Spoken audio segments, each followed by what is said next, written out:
నమస్తే అండి. ఈరోజు మనం చికెన్ చింత చిగురు కర్రీ చేసుకుందామండి. చాలా టేస్టీగా ఉంటుందండి. నేను 600 గ్రాముల చికెన్ తీసుకున్నానండి. శుభ్రంగా కడిగి పెట్టుకున్నానండి. ఉప్పు పసుపు వేసుకోవాలండి. కారం అండి కూరకు తగినంత. మసాలా అండి, పచ్చి మసాలా అండి.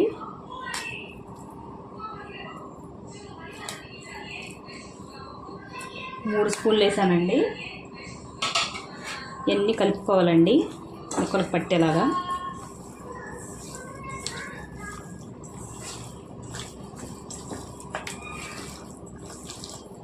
కారం ఎక్కువ తినేవాళ్ళు ఎక్కువ వేసుకోవచ్చండి, తక్కువ తినేవాళ్ళు తక్కువ వేసుకోవాలండి.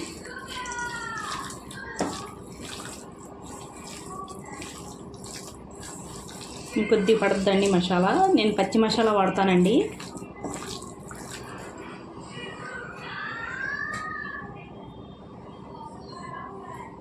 ఇంకొక స్పూన్ వేసానండి.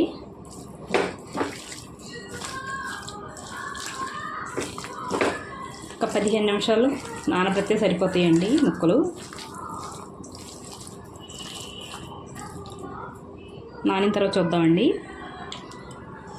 బాండి పెట్టుకున్నానండి, నూనె వేసుకున్నాను. 3 ఉల్లిపాయలండి పెద్దవి వేసుకుంటున్నానండి. ఉల్లిపాయ ముక్కలు. పచ్చిమిరపకాయలండి 5 అండి.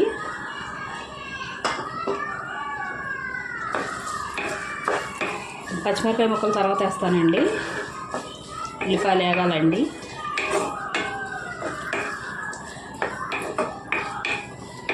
బాగా కలుపుకొని మూత పెట్టి మగ్గించుకుందామండి ఉల్లిపాయలు.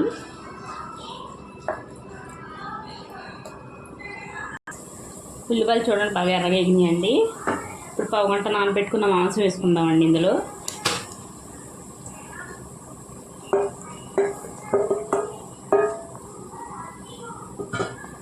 బాగా కలుపుకుందామండి.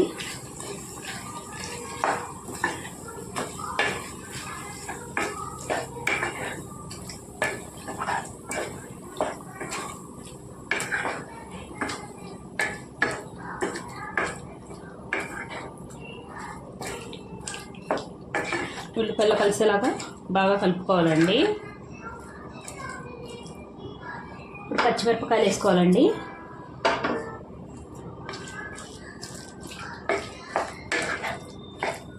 బాగా కలిపి మూత పెట్టి మగ్గించుకోవాలండి. మాంసాన్ని బాగా ఉడకనివ్వాలి.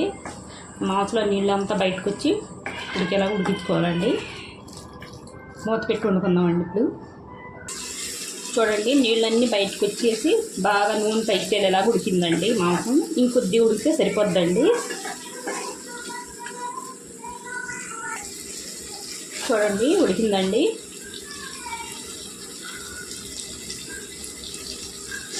చింత చిగురండి నేను మిక్సీ వేసి ఉంచుకున్నానండి. మెత్తగాని కచ్చపచ్చగా వేసుకున్నానండి. ఇది 40 రూపాయల చింత చిగురండి. 50 గ్రాములకు తక్కువ ఉంటుందండి. ఇది వేసుకోవాలండి. ఈ చింత చిగురులో 2 రకాలు ఉంటాయండి. ఒకటి ఎర్రది, ఒకటి పచ్చది ఉంటుందండి. మీకు దొరికితే పచ్చది తీసుకోండి, చాలా టేస్టీగా ఉంటుంది, పుల్లగా ఉంటుందండి. అదైతే నాకు ఎర్ర చింత చిగురే దొరికిందండి. ఇది బాగా కలుపుకోవాలండి.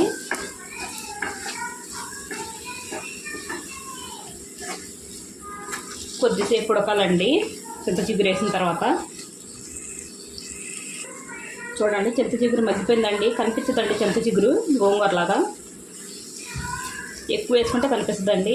ఇది నాకు సరిపోద్ది కూరలోకి. ఇప్పుడు నీళ్ళు వేసుకోవాలండి. గ్లాసున్నర నీళ్ళు వేసుకుంటున్నానండి నేను. బాగా కలుపుకోవాలండి.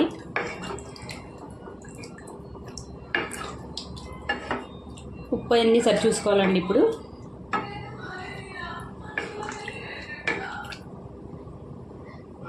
చింత చిగురు చూడండి తేలుతుందండి. ఇలాగే కనిపిస్తుందండి. ఉడికితే కనిపించదు చింత చిగురు వేసినట్టు. ఉడకనివ్వాలండి. చూడండి దగ్గర కంటే ఉడికిందండి. ఇంకొద్ది ఉడకాలండి. ఇంకొద్ది ఉడికిన తర్వాత చూద్దాం. చూడండి నూనె పైకి తేలిందండి. ఇలా వండుకోవాలండి దగ్గర పంటని.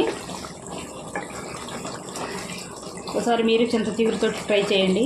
చికెన్ చాలా టేస్టీగా ఉంటుందండి.